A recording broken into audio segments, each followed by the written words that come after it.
Welcome to our final podcast, Preparing Your Home for Market. My name is John Tronis, and I will be your host.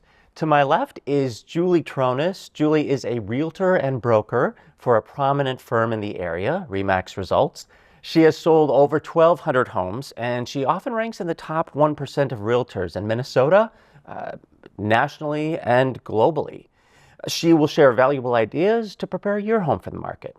And next to Julie is Noah Hatsum. Noah is a former realtor, most recently director of worldwide provisioning for an IT company, meeting and exceeding his company's expectations on every front. Now, Noah actually meets the criteria for the most probable target market buyer for this home, and he's done his fair share of remodeling as well. And our host is John Tronis, and he is the creative director for NTC Productions. And also, he is a professional actor and an international singer. I am especially grateful to be here with my brother John and my son Noah for this podcast. And we also used to work together in real estate. That's right, Noah. You and your mother were the realtors, and I had to keep you both in line, which was not always an easy task. So wow, what an amazing masterpiece this place has become. Julie, you must be absolutely elated with the results. Transformation before our eyes. Thank you. We are very excited. We had a very skilled contractor, and his subcontractors were very good as well. And Julie, who is we? I am referring to my husband, Len Riley. He is a visionary, and he is very skilled with design. So as far as the design goes, my husband, Len, and the contractor and I would go room to room to room, and we would decide, are there any changes that really need to be made? And before I go further, I'd really like to drive this point home. In your own home, make sure that you do the same thing and try to figure out what are the objections that the future buyers would have, and then do your best to resolve those objections before the buyer even walks in the door. So that's exactly what we did. We removed a couple walls, so it has a much more open feeling, and that is one of the features that the buyers are requesting today. We also went into the kitchen and decided that it's probably not the best design for today's buyer. This home was built in the 1950s, where architects actually would design the garage right next to the kitchen. Today's buyer is not fond of that design. So I was determined to redesign that. So what I did is I looked at the back of the house where the former owner had actually built an addition 22 years ago. They were using part of it as a family room and part of it as an informal dining room. So what we did is we kept the family room, but we removed the informal dining room table, and we stood there and we tried to figure out, all right, what are we going to do? Let's turn the current kitchen into a back hall with lockers and a closet and a laundry space. And then what we'll do with this new space is we will figure out where the cabinets go, where the island goes. I wanted a larger island than the contractor, so I had to still make sure that there was great space between the island and the cabinetry and so on. And then made sure we had a coffee bar. And then where do we put the appliances? So it's very functional, for the cook in the family. And finally, of course, where are the windows? So that was a very enjoyable experience that Len and the contractor and I had. And to see the results is extremely rewarding. So Noah, I know you cook more or as much as your wife. Does this kitchen meet your primary functional needs? Oh, it really does. I love the size. I have a family of 4, and we all like to congregate in the kitchen around the island and around the kitchen table playing games. So the large island seats people on 2 sides. It's perfect for games and breakfast and lunch. And it's also just a wide open space for baking. For people who love to bake, it's just perfect. You can really spread out all of your wares and all of your powder or flour.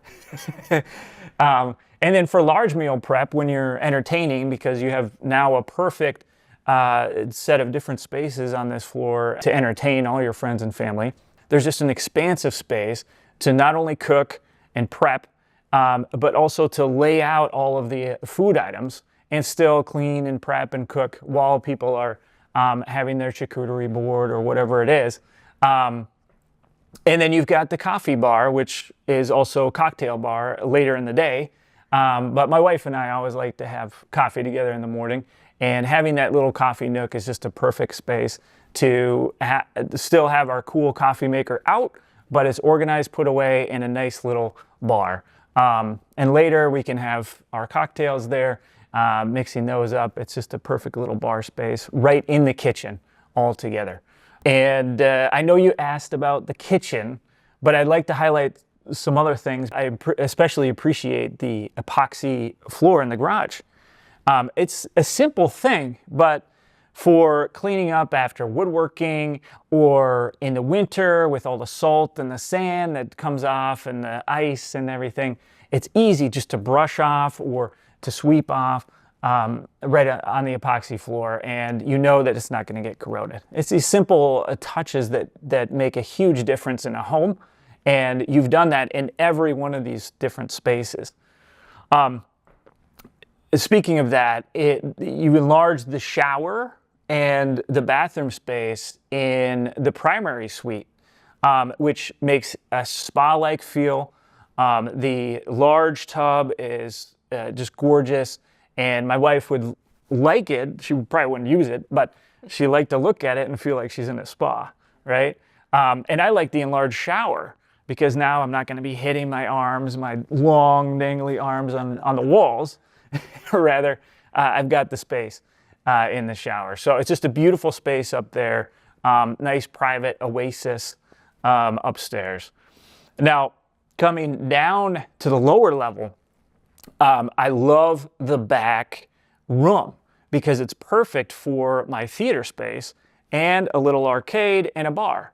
So I would put all my theater components, my big lounge theater chairs, and we could, have a real theater style movie watching experience down there. And then on the other side, in the entryway, I'd put my bar and our pinball machines. It's just a really perfect space. It's put away. But not only that, you have all these other, was it 2 or 3 other rooms down there that people can spread out. So in the winter, we don't get outside as much. And so the kids with their friends need to play inside. And it's great to have them at our house where, we can kind of know what's going on and have some visibility there, or at least be around. And there's plenty of those spaces for their little friend groups all to hang out individually.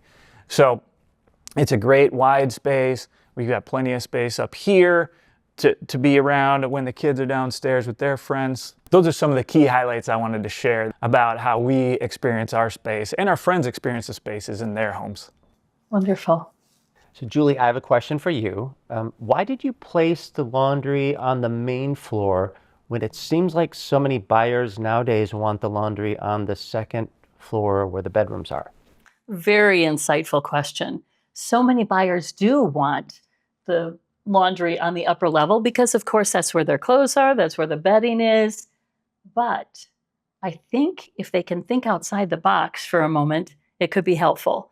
Remember, we're trying to do things that are cost-effective as well as practical. So in this house, for example, underneath the laundry area now was unfinished. So it was a lot less expensive and easier for the plumber to run his lines. So that's one reason. The other reason is, think about this. What do you do in between putting in your loads? Do you just hang out upstairs? Probably not. Do you eat?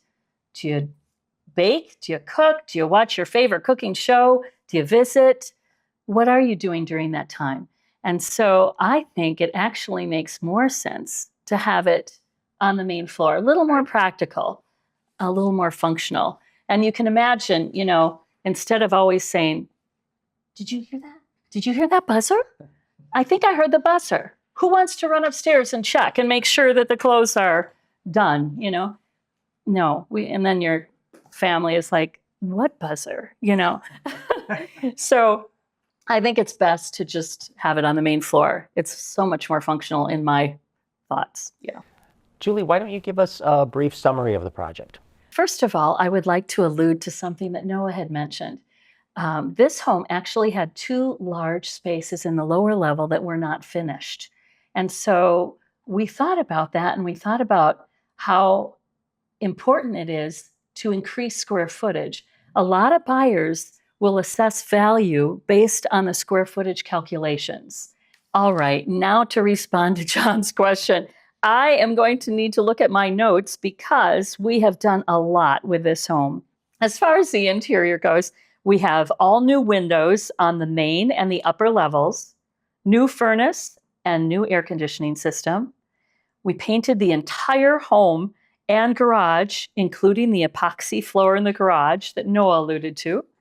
And there's actually, according to our contractor, 1 mile of new trim throughout this home. We added hardwood floors where there was carpet on the main floor. And then we stained all of the hardwood floors on the main floor and the upper level and installed new carpet in the lower level, new lighting throughout the entire home, inside and out, new kitchen from scratch, new laundry room and back hall area with lockers and a new closet.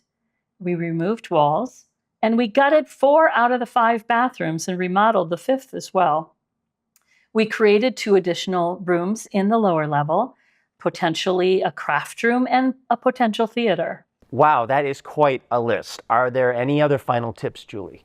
I do have a summary of tips. First of all, go through each room, like I mentioned earlier, and make a list of all the different projects that you feel need to be accomplished before you put your home on the market. And then prioritize them. After that, figure out your budget. Do you have enough money to actually complete all of these projects? And if not, go back to your priority list and do the most important ones, of course. And then hire a reputable contractor. We discussed this a lot in the first episode. And then make sure that you are diligent on making your selections in a timely fashion so that you don't delay the process. And then be sure to remember that these projects often cost more and take more time than initially thought. So make sure that you have enough funds to cover the unexpected. And finally, consider staging. Staging can elevate your property to another level and enhance the improvements that you've worked so hard to complete. Those are great tips. Thank you very much, Julie. And thank you, Noah, for your valuable insight as well. And thank you all for joining us today. We hope that this podcast has shared some valuable information for you as you prepare your home for market. And when you are ready for that next move, contact Julie Tronis, 612-384-9019. Thank you, John and Noah. And thank you for listening. Thank you, Julie. Thank you, Julie.